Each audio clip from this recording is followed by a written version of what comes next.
안녕하세요. 갈라디아서 4장 1절에서 11절입니다. 1절. 내가 또 말합니다. 상속자가 어린아이일 동안에는 비록 모든 것의 주인이지만 종과 다름이 없고, 또 말한다는 것은 앞의 내용과 연결된다는 사실입니다. 어린아이일 동안에는 이란 표현은 어떤 한시성이나 한계가 정해진 기간을 의미합니다. 어린아이일 동안만 제한을 받고 그 이후 성년이 되어서는 그 제한에서 벗어남을 강조하는 것입니다. 비록 아버지의 유업을 물려받을 아들이라도 어렸을 동안에는 어떠한 결정권이 없음은 물론 아무런 재산권도 행사할 수 없다는 점에서 종과 전혀 다를 바가 없음을 말하고 있습니다. 2절. 아버지가 정해놓은 때가 되기까지 그는 후견인과 재산 관리자 아래 있습니다. 로마 시대의 관습법상 미성년자는 14세까지 그의 아버지가 지정한 후견인 아래에 있었고 재산은 25세가 될 때까지 청지기, 즉 재산 관리자가 대신 관리했습니다. 바울은 이러한 당시의 시대적 배경을 토대로 말하고 있습니다.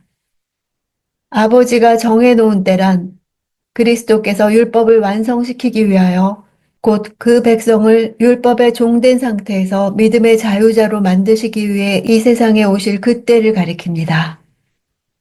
즉 그리스도가 오시기까지 성도들은 후견인과 재산관리자로 대변되는 율법 아래 놓여 있을 수밖에 없었음을 말하면서 그 율법의 한시적인 역할을 강조하고 있는 것입니다. 3절. 이와 같이 우리도 어린아이였을 때는 세상의 초보적인 것들 아래서 종노릇했습니다. 세상의 초보적인 것들이란 천체 숭배나 그리스도 신앙에 미치지 못하는 모든 의식과 사상들을 포괄적으로 가리키는 말입니다.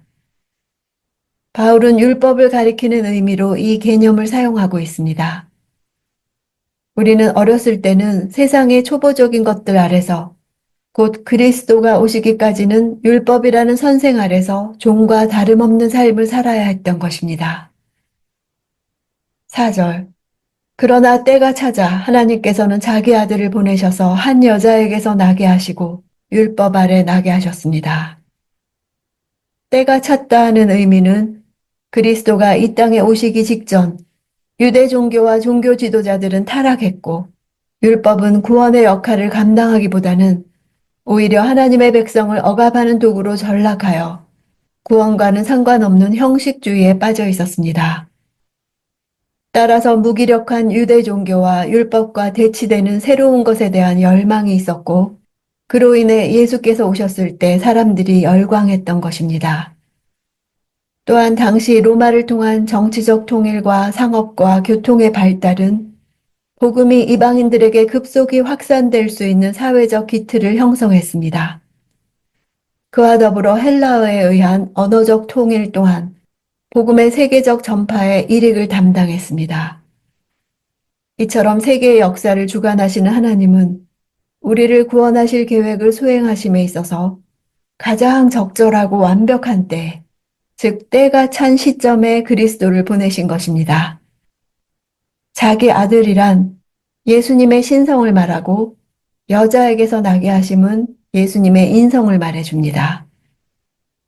인간의 몸을 입으시되 아담으로부터 전가되는 원죄와는 아무 상관없는 무죄한 몸을 입으시기 위한 방법이었습니다. 여자에게서 난 것은 율법 아래 난 것과 동일한 의미입니다. 여자에게서 남으로써 하나님의 아들이 율법 아래에 있게 된 것입니다. 5절. 이는 율법 아래 있는 사람들을 구속하시고 우리로 하여금 아들의 신분을 얻게 하기 위함입니다. 아들의 신분이란 아들의 위치에 세우시는 것입니다. 아들은 아버지께서 하시는 일을 보지 않고는 아무것도 스스로 할 수 없습니다. 이것이 예수님의 특징이었고 아들의 신분을 얻은 사람들의 특징입니다. 6절. 여러분이 아들들이므로 하나님께서 자기 아들의 영을 우리 마음속에 보내셔서 아바 아버지라고 부르게 하셨습니다. 아바는 아람어에서 유래한 단어로 탈무드에 따르면 어린아기가 태어나서 제일 먼저 배우는 말이라고 기록되어 있습니다. 하나님과 성도 사이에 실질적인 인격적 부자 관계가 성립되었음을 밝히는 것입니다. 그 근거는 아들의 영을 우리에게 보내셨기 때문입니다.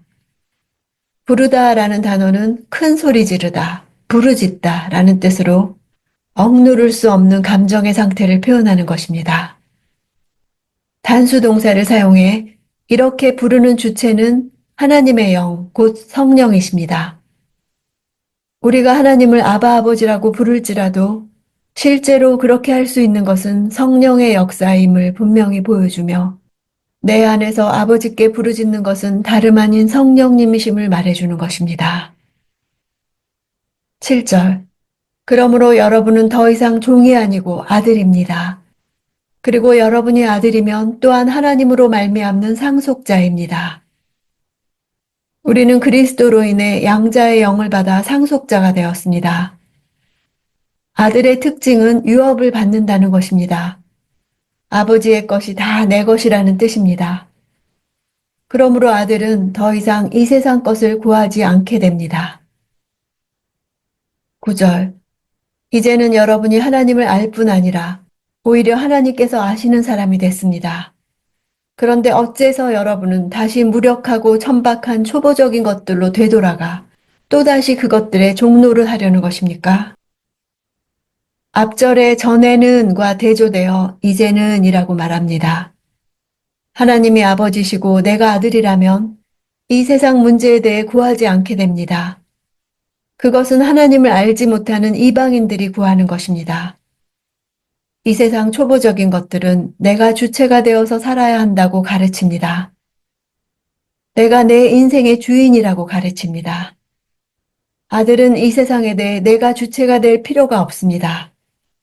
아버지가 주체가 되어 나를 아시고 앞서서 계획하시는 것을 알기 때문입니다. 10절. 여러분은 날과 달과 절기와 해를 잘도 지킵니다. 날은 유대인들이 전통적으로 지켰던 안식일과 금식일을 뜻합니다.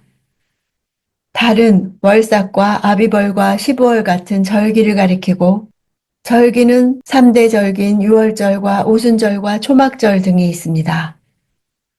해는 안식년과 희년이 있습니다. 갈라디아 교인들이 유대인들만큼이나 율법적 규례를 지키는 일에 열심을 냈음을 지적하고 있습니다. 요즘으로 말하자면 성수주일, 수요예배, 철야기도회 등 교회의 수많은 규칙과 형식을 다 지켰다고 해도 정작 그리스도와는 관계가 없을 수 있다는 것입니다. 바울은 이런 것들을 행위 규정으로 받아들여서 지켰다면 그리스도와 관계없다고 말합니다. 아들의 신분이 되었을 때 절대 나타날 수 없는 일은 이 세상의 초보적인 것들의 종노릇 하는 것입니다. 이 세상의 초보적인 것들은 인간 스스로 주체가 되어서 지식을 추구하고 질문에 대해 답을 얻고 옳다고 결정하는 모든 노력입니다. 그러니까 하나님의 아들 된 자들의 특징과는 상반되게 나타나는 모습 전체를 말하는 것입니다. 아들은 아버지께서 하시는 일을 보지 않고는 아무것도 스스로 할 수 없습니다. 이 세상의 초보적인 것에 매인 자들은 스스로 주체가 됩니다. 이 세상의 초보적인 것들의 종노릇 하고 있던 나의 신분은 지나갔습니다. 이제 아들의 영, 곧 성령께서 가르쳐 주시는 말과 행동과 생각을 받아 말하고 행하는 존재로 살겠습니다.